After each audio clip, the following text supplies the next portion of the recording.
Bom, pessoal do terceiro, estamos aqui de volta. Agora é a vez do módulo 6 da frente 2, nós vamos falar um pouco sobre a transmissão de calor. Na verdade, os processos de transmissão de calor. Que até então, no início da frente 2 e também no início da frente 2 do segundo ano, por exemplo, a gente se preocupa em entender a questão da temperatura, depois os efeitos que o ganho ou a perda de calor pode causar. A gente viu que em trocas de calor os corpos podem mudar de temperatura ou então podem mudar de estado físico. E agora sim, esse calor sendo transmitido, sendo perdido por um corpo, ou sendo cedido ao corpo, enfim, o corpo absorve ou perde calor, mas em que processos? De que forma que esses processos podem acontecer? No final das contas é isso que a gente vai ver aqui resumidamente nesse vídeo agora.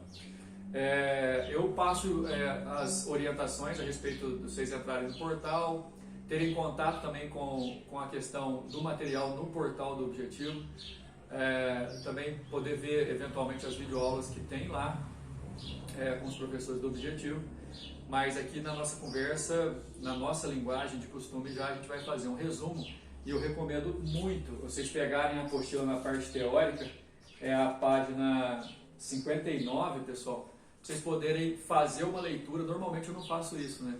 Mas nessa aula eu recomendo demais que vocês façam a leitura sobre os processos.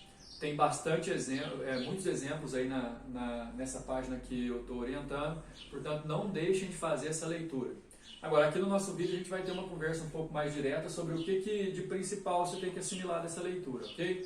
Obviamente, primeiro que você tem que dominar são os nomes dos processos de transmissão de calor, ou seja, o calor vai passar de uma região para outra ou de um corpo para outro. No nosso caso aqui, com 3 possibilidades de passagem: por condução térmica, que acontece nos sólidos, na convecção, que acontece nos fluidos, já vou explicar essa ideia de fluido aqui, e na radiação térmica ou radiação ou irradiação, que acontece no meio material ou no vácuo. Quer dizer, você tem 3 processos. 2 deles você precisa de meio material, um meio material sólido e o outro meio material fluido. No processo de radiação térmica ou irradiação, você não precisa do meio material, esse é o único dos que a gente estuda que ocorre no vácuo, só que você não pode fazer a separação, aqueles ocorrem no meio material e esse aqui no vácuo, porque esse aqui pode ocorrer no meio material também. Então, o processo de radiação térmica, digamos assim, que ele é o mais importante, que ele ocorre em qualquer tipo de situação. Esse só ocorre em sólidos, esse só ocorre em fluidos, ok? Os 2 aqui, condução e convecção térmica, não acontecem no vácuo. A condução térmica, o calor se propaga pela agitação das partículas do corpo. A gente costuma dizer o seguinte: num condutor de calor, que funciona como uma ponte de passagem para essa energia, quando as primeiras partículas entram em contato com a fonte de calor, ou seja, de onde o calor está vindo, elas ficam agitadas e essa agitação vai passando de partícula para partícula até chegar do outro lado. Então, quer dizer, o corpo que produz condução térmica, ele é usado como uma ponte e esse calor vai passando partícula por partícula do corpo. Você pode falar muito aqui nessa situação, eu repito, façam a leitura, porque lá na leitura também vai falar sobre materiais condutores, materiais isolantes. Aliás, materiais condutores são aqueles de alto fluxo de passagem de calor. Os isolantes são aqueles que não deixam o calor passar, né? Baixo fluxo de passagem.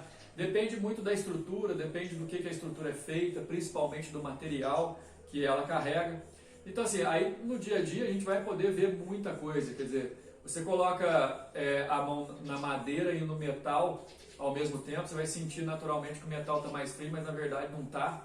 É porque ambos, madeira e metal, pegam o calor da sua mão, só que o metal pega o calor com uma facilidade maior. O metal é melhor condutor.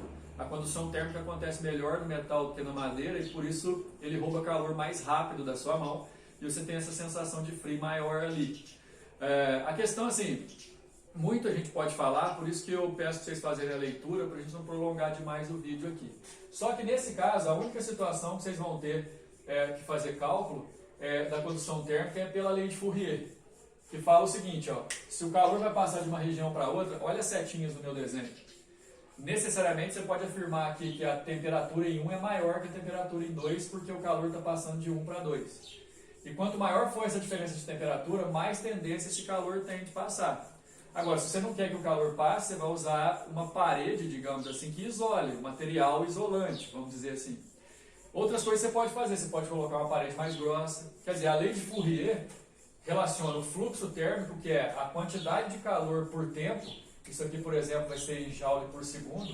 Quantos joules por segundo que essa parede consegue deixar passar? Na verdade, depende desse K aqui, que é a constante de condutibilidade do material, desse S, que representa a área da superfície da parede, e da diferença de temperatura entre os dois lados, além de ser inversamente proporcional à espessura. Então, assim, daqui a pouco vai ter um outro vídeo aí que a gente vai fazer exercício usando essa lei, eu posso explicar melhor. Na convecção térmica, convecção não acontece em sólidos, a convecção acontece em fluidos. Vamos tentar entender o que é um fluido aqui rapidinho. Fluido é qualquer estado que não possui forma própria, né? Ou seja, você pode pegar gás e líquido. Então, fluidos, resumidamente falando, são gases e líquidos. Acontece pelo próprio movimento do material fluido, porque fluidos aquecidos ou resfriados vão ter variações nas suas densidades. Então, presta bem atenção, o fluido quente ele é menos denso do que o mesmo fluido a uma temperatura menor. E como tem essa questão de diferença de densidade e a gravidade influencia nisso, você, lembrando dessa situação aqui, ó, que o fluido quente sobe e o fluido frio desce, você vai conseguir dominar essa questão da convecção. Volto a falar sobre a leitura do material, porque lá vai falar sobre como é que funcionam as correntes de convecção, a convecção dentro da geladeira, né, que na maioria das vezes o freezer tem que estar na parte de cima para resfriar o ar e esse ar descer, que o fluido frio ele deve descer.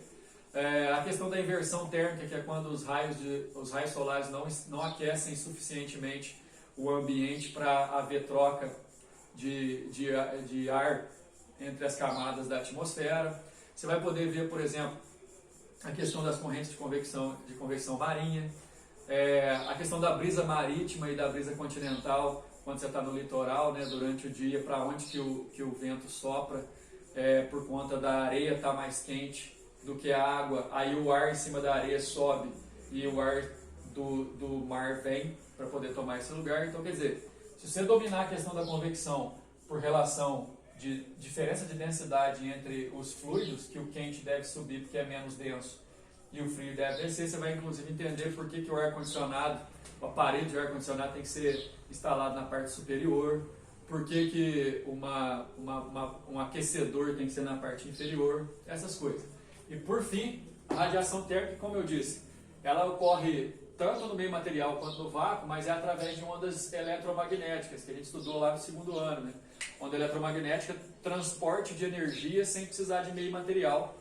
É um tipo especial de transporte de energia, só que para ser considerado onda de calor, tem uma frequência exata, né? As ondas de calor estão ali mais próximas das ondas visíveis, mais próximas do infravermelho e por aí vai. Só que assim, aqui a gente entende por que uma roupa mais escura você sente mais calor quando usa uma roupa mais escura do que uma roupa clara quando o sol incide e por aí vai. Então assim, faz a separação. Esse acontece no sólido, esse nos fluidos e esse aqui acontece ou no meio material ou no vácuo através de ondas. No próximo vídeo sobre isso eu vou trazer os exercícios, beleza? Valeu!